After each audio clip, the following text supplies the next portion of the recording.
Hello. The conversation that changed everything happened over homemade lasagna. Emma, my wife of 6 years, carefully looked up at me before telling this. I want us to explore deeper connections, to grow as individuals while staying committed to each other as primary partners. She reached across the table to squeeze my hand. Think about it, James. We're both still young. Don't you wonder what else is out there?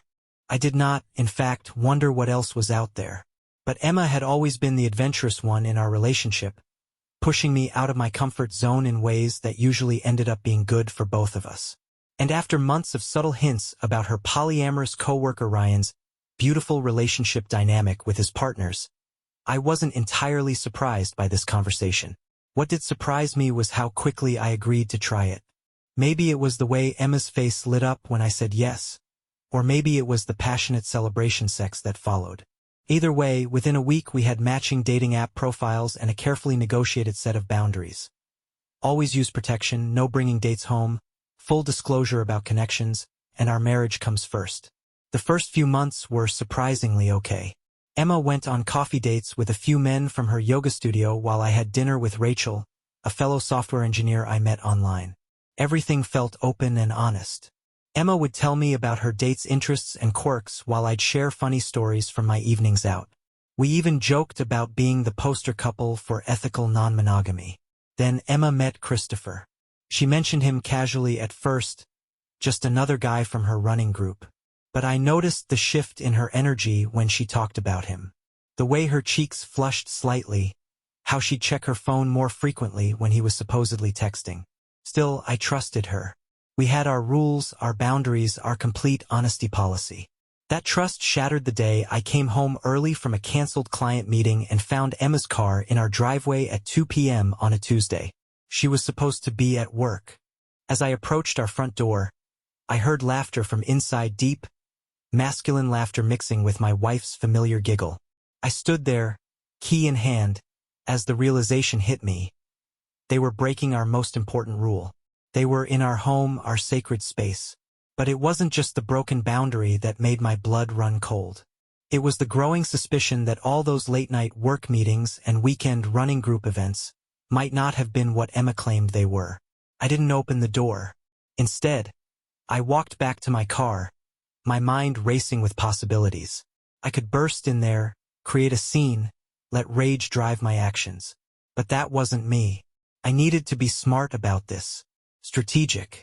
As I drove to a nearby park to think, one thing became crystal clear. Emma hadn't just broken our rules for ethical non-monogamy. She'd broken our marriage. I spent the next week in a state of careful observation. I didn't confront Emma immediately, not because I was afraid, but because I needed to understand the full scope of her deception. Each morning, she'd kiss me goodbye as if nothing had changed. Each evening, she'd share stories about her day, weaving truth and lies together so seamlessly that I found myself questioning everything she'd ever told me. I started documenting discrepancies. The running group that supposedly met 3 times a week actually only gathered on Saturdays, according to their public Facebook page. The late-night work meetings she claimed to attend weren't showing up on her company's shared calendar, which I still had access to from when I'd helped set up her work laptop. Small lies began to surface everywhere I looked, like cracks in a foundation I'd thought was solid. The worst part wasn't the lying. It was watching her maintain her image as the perfect, ethically non-monogamous wife. She still asked about my dates with Rachel, which I'd ended weeks ago, feeling too disgusted to continue seeing anyone. She still talked about how beautiful and honest our open marriage was. She even suggested we host a dinner party for other poly couples in our social circle. Then came the credit card statement. Emma had always handled our shared finances, but this month, I decided to take a closer look. There it was, charges from a hotel downtown, recurring every Tuesday afternoon. The same hotel was showing up in her location history when she was supposedly at work. The same hotel that was conveniently located 2 blocks from Christopher's office. I thought about confronting her with the evidence, but something held me back. Maybe it was the memory of how she'd handled conflict in the past, turning situations around until somehow I was the one apologizing. Or maybe it was because I had a different kind of resolution in mind. I reached out to Christopher's wife, Lauren. Finding her wasn't difficult. Emma had mentioned enough details about Christopher's life for me to piece together who he was. One LinkedIn search later, I had his full name. His social media presence led me to Lauren, whose profile picture showed her beaming next to Christopher and their 2 young children. She accepted my message request immediately. "Can we meet? It's about Christopher and my wife." Her response came within minutes. "Finally, someone else knows. Corner table at Riverside Cafe. Tomorrow at 9 a.m. Lauren turned out to be exactly what I needed. An ally who understood exactly what I was going through. Over coffee, she revealed that she'd suspected Christopher's affair for months but couldn't prove it. She wasn't surprised about Emma. She'd found text messages, but Christopher had convinced her they were just friends from his running group. We spent hours comparing notes, filling in each other's missing pieces, and forming a plan that would give us both the closure we deserved. "They think they're so clever," Lauren said, her hands steady as she pulled out a folder of documents. "But Christopher's not nearly as careful with his personal information as he thinks he is. And I'm a divorce attorney." Lauren's legal expertise proved invaluable as we pieced together the full extent of Emma and Christopher's deception. What started as an affair had evolved into something more calculated. They'd been planning a future together, leaving digital breadcrumbs that told a story of mutual manipulation and careful coordination. "Christopher's been moving money into a separate account," Lauren explained, sliding bank statements across the cafe table. "Small amounts, nothing that would raise immediate red flags. But over 8 months, it adds up to quite a sum." I nodded, thinking about Emma's recent insistence that we adjust our investment portfolio. Emma's been doing something similar with our joint accounts. She said it was for better diversification. The more we investigated, the clearer their pattern became. They'd used the ethical non-monogamy agreement as a smokescreen, creating the perfect cover for their affair while making any suspicion from either spouse seem like jealousy or discomfort with the lifestyle we'd agreed to. It was elegant in its manipulation, I had to admit. But Lauren and I had something they didn't expect: time and patience. While they thought they were being careful, we were building a comprehensive case. Lauren documented every meeting, every hotel charge, every suspicious transfer. I collected Emma's texts from our shared cloud account, which she'd forgotten to disconnect. Together, we created a timeline that left no room for denial. The hardest part was maintaining normalcy at home. Emma had become more affectionate lately, perhaps sensing my emotional distance. She'd cook my favorite meals, suggest weekend getaways, initiate intimate moments that left me feeling hollow afterward. Each kiss felt like a lie, each "I love you," a carefully crafted performance. "That's guilt," Lauren said when I mentioned it during one of our strategy sessions. "Christopher's the same way. The more elaborate their plan becomes, the more they compensate with affection. They're trying to convince themselves as much as us that everything's normal." One evening, as Emma and I sat through another dinner filled with her stories about work and running, she suggested we renew our vows. "We've grown so much through opening our marriage," she said, reaching for my hand across the table. "I want to celebrate that growth, to recommit to our journey together."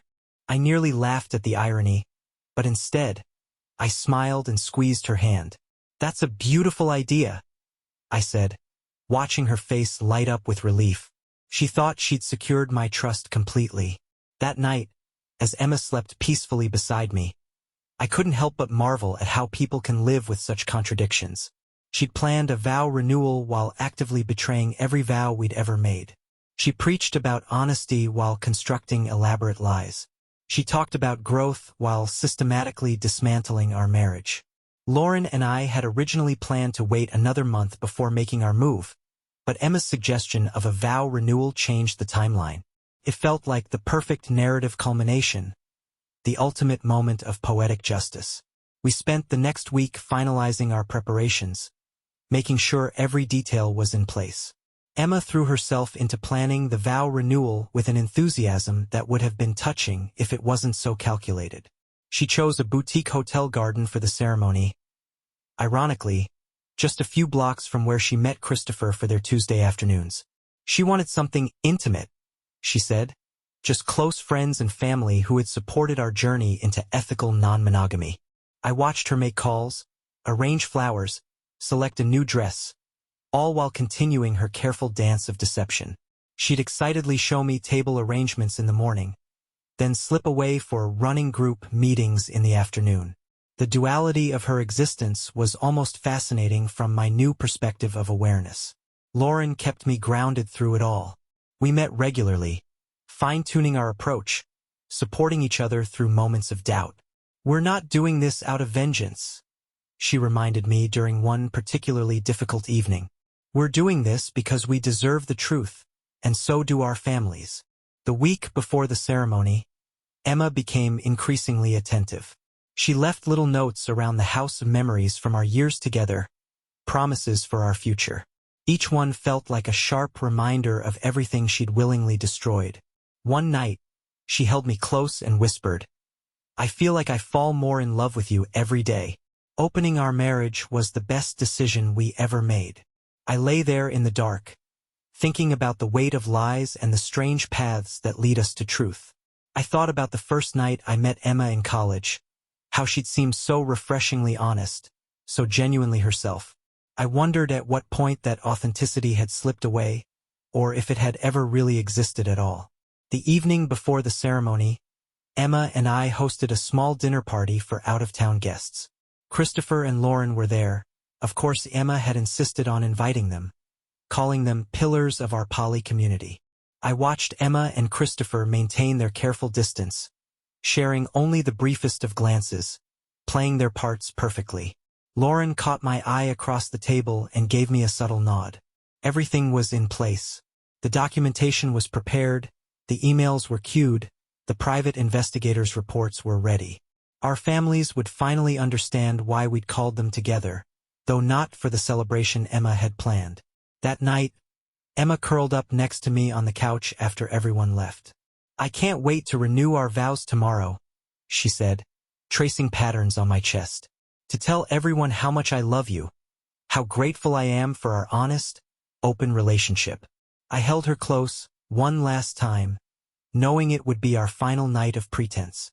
"I can't wait either," I said, thinking about how tomorrow would redefine everything she thought she knew about honesty. "It's going to be unforgettable." The garden looked beautiful that morning, sunlight filtering through the autumn leaves as our guests took their seats. Emma was radiant in her cream-colored dress, her eyes bright with what I now recognized as a complex mixture of anticipation and guilt. Christopher sat in the front row beside Lauren, both of them the picture of supportive friends. When it came time for the vows, Emma went first. She spoke eloquently about growth, trust, and the beauty of choosing each other every day. She talked about how opening our marriage had strengthened our bond, made us more honest with each other. Her voice never wavered, her performance flawless until the end. Then it was my turn. I stepped up to the microphone, looking out at our gathered friends and family. Emma smiled encouragingly, probably expecting the romantic speech I'd been practicing all week. "I've been thinking a lot about honesty," I began, watching her smile falter slightly, "about what it means to truly trust someone, to build a life with them." I pulled out my phone, opened my email. Emma talks beautifully about honesty. She's always been good with words. But I'd like to share some other words, specifically emails and texts between my wife and Christopher spanning the last 8 months. The garden went silent. Emma's face drained of color as I began reading selected messages. Not the intimate details, but the planning, the lies, the careful coordination of their deception. I watched understanding dawn on our parents' faces, saw Christopher start to stand before Lauren firmly gripped his arm. While preaching about ethical non-monogamy, I continued, my voice steady. They used our trust as a shield for their affair. They didn't just betray their marriages. They manipulated our entire social circle, making us all unwitting accomplices in their deception. Lauren stood then, adding her voice to mine. She calmly presented the financial evidence, the hotel records, the timeline we'd constructed. Christopher and Emma sat frozen, their carefully constructed world crumbling around them. "We're not here to renew vows," I concluded, looking directly at Emma.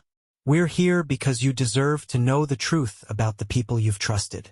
Lauren and I have already filed for divorce. The documentation has been sent to everyone here, along with our lawyers. The aftermath was surprisingly quiet. Emma didn't cry or scream or try to deny anything. She sat there, hands folded in her lap, as our guests absorbed the truth. Her mask had finally cracked, revealing not guilt or remorse, but a kind of resigned acknowledgement. The game was over. Later, as people began to leave, Emma caught my arm. "You could have done this privately," she said, her voice hollow. "You didn't have to destroy everything." I looked at her, really looked at her, and felt an unexpected wave of pity. "You destroyed everything the moment you decided lies were easier than truth. I just refused to let you control the narrative anymore." The garden emptied slowly. I watched our families leave in small groups, processing their shock, adjusting their understanding of the past months. Lauren and I walked out together, leaving Emma and Christopher to face the consequences of their choices. Thank you for listening the story to the end. Write your thoughts about it in the comments and do not forget to subscribe. See you in the next videos. Bye.